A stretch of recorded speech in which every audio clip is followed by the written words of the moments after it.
tayo nagkasakitan, pagtatawanan nila tayo. Pilipinas sa kapwa, Pilipinas nagkakatawan. Pinagtatawanan na tayo ng ibang bansa. Kahit kayo mga kapulisan, pinagtatawanan na rin ng ibang bansa. Dahil ang pinagtatanggol nyo ay mga number 1 magnanakaw sa gobyerno nito. Kaya, mahal na Pangulong BBM! Mahal na Pangulong BBM! Kami nag-uusap sa'yo. Nakita nyo na ayaw na sa inyo ng tao. Mas magputo pa, magpakumbaba na kayo at bumaba kayo sa preso nang maiwasan ang matinding kabubuhan. Step down! President BBM, step down! Umaya ka sa tatay mo na kahit siya aming sandalay ay naging hero. Dahil hindi na inayaan at pinahintulutan na magpatawa ng Pilipinas sa kapwa Pilipinas at siya yung pumunta na lang ng Hawaii. Tumawag siyang tulong ng mga Amerikano. Kaya ikaw ang katindi pa ang lahat, wala kang dumaganap na tubo. Kami nagkikiusap sa inyo, hindi kami para dimulo. Pagkos nagkikiusap na kami mag-step down na. Hindi nyo na po kayang bawakan ng Pilipinas. Hindi na po ba kayo maiiya sa maraming Pilipino dito na nagkikiusap at nananawagan sa isa't ibang sulok ng probinsya na sa'yo tumaba na kami. Dati niyo ako mga nationalist leader. Subalit ang biglawan ng sagot ako dahil nakita ko na incompetent leader kayo. Kaya hindi ko may support noon pa.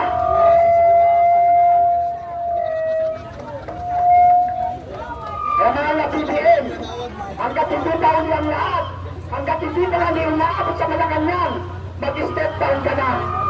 As per Constitution, kung sino ang susunod sa'yo, ibigay mo na. Dahil hindi naman ikaw, Pangulong BBM, ang nasusunod sa pamamaalang ito. You are no decision making. You are no empathy to the Filipino people. Kaya sana pag-iusap ko, Pangulong BBM, maawa ka sa bansang Pilipinas. Thank you. Tinatawagan natin si Kuya Pat. Ano ba si Kuya Pat? Hello, Kuya Pat. Hindi man. Puro kayo sa laki. At pera naubos. You're welcome here. Ang dami nag-request sa social media kaya Kuya Pat. Kuya Pat. Kanyang atatay sa kaibigan ng bayani. Pero yung ginawa, pinag-iiwan ng ilang bayan. Kasi mama mo, Patricia. Mga idol natin tayo naman. Please come over. Yan beses na po, kailangan natin para tumami ang tali ko sa EDSA, please. Lahat ng mga vloggers, para na na.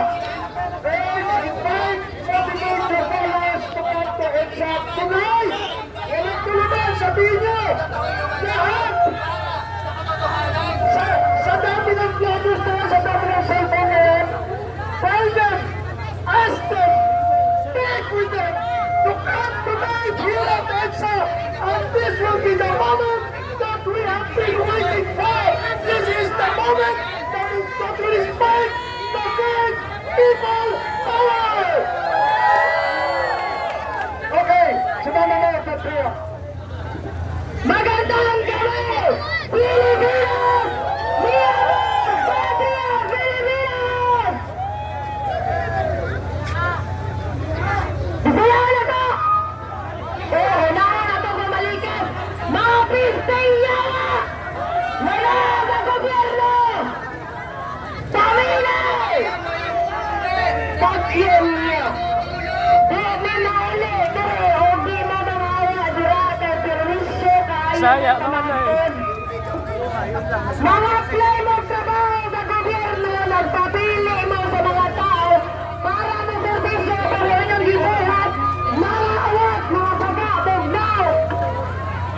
Are you fucking poor and disabled that you have to steal from the actual poor people na positive? Mga yawa mo! Tahanaan mo dira! Kaya may galit! Inyuran di ba binilatan? Inyuran di ba antes? Ang mga tao nagbigil ng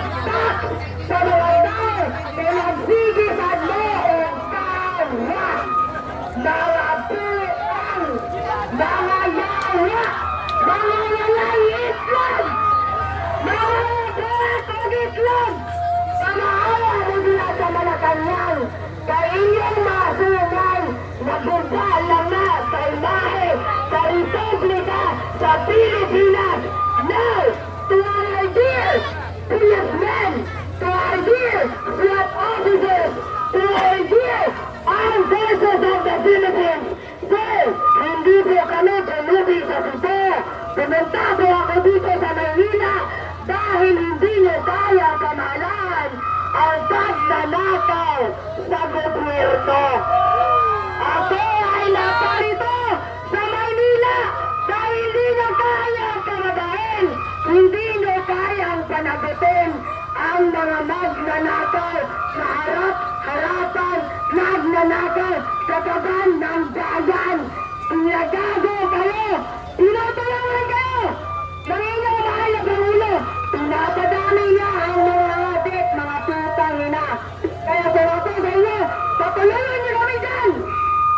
Padayo namin ang mga balay niya. Kaya among ka ng balay. Among tax ang gibalit ang mga balay. Padayo namin! Kaya magluto may corn beef!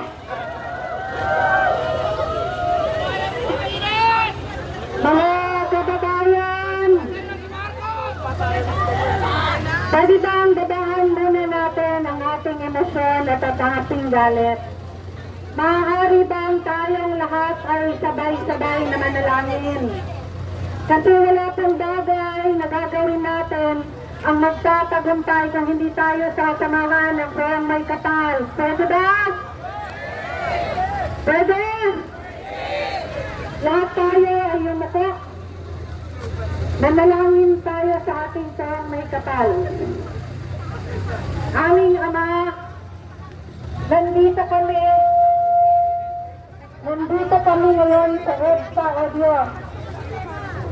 Sa pangunahing daanan dito sa Metro Manila upang ipahayag ang aming mga damdamin. Kami ay nagpupuri sa inyo. Kami ay nagsusumamo sa inyo. Samahan niyo po kami.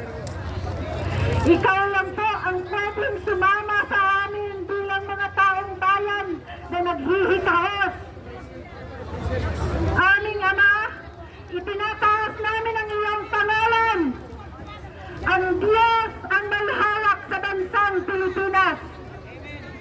Ikaw, Ama, ang may hawak sa Malacanang.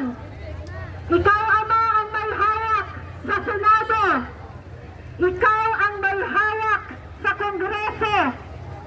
Ikaw ang may hari sa aming hudikatura. Ikaw ang may-ari at ikaw ang may hawak sa aming mga kapulisan at mga militar. Lahat kaming mga nandito, O Diyos, ay binigyan mo ng buhay. Hindi para kami ay mag-away o maglaban-laban. Binigyan mo kami ng buhay upang luwalhatiin ang iyong pangalan. Binigyan mo kami ng buhay para kami ay magmahalan. Pero nakikita mo, O Diyos, ang hinagpis ng bansang Pilipinas. Nakikita mo ang hinagpis ng bawat isa na nandito. Sa gabing ito, O Diyos, inaalay namin ang aming mga sarili. Tingnan mo ang aming mga puso. Pagkos, bigyan mo ng pagmamahal ang aming mga puso. Lalong-lalo na ang mga kapulisan na nandito kasama namin. Ipadala mo sa kanila, O Diyos, ang kasakitan ng puso ng mamamayang Pilipino. Ipaintindi niya sa mga kapulisan, O Diyos, na hindi kami pumunta dito para manggulo sa bansa. Pagkus pumunta kami dito para maiayos ang bansang Pilipinas.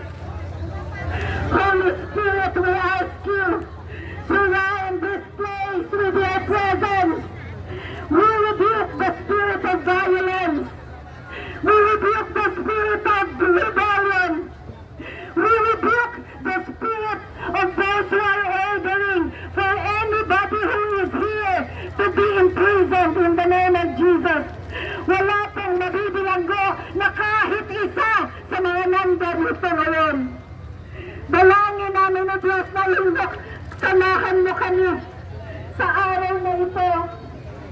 Let the victory belong to you, O God. Let the victory belong to you, Father. Hindi sa amin, hindi sa kahit sinong grupo, hindi sa kahit sinong tao, kundi ang pangalan mo ang maluluwalhati sa araw na ito. Nandito kami, Diyos, umiiyak sa'yo dahil kailangan namin ng tulong. Kailangan namin ng iyong habag para sa bansang Pilipinas. Father, you see the suffering of the Filipino people. Father, you see, Father God, kung paano kami ninakawan ng aming mga leader, O Diyos. Ikaw ang nakakakita sa lahat ng puso ng aming mga leader.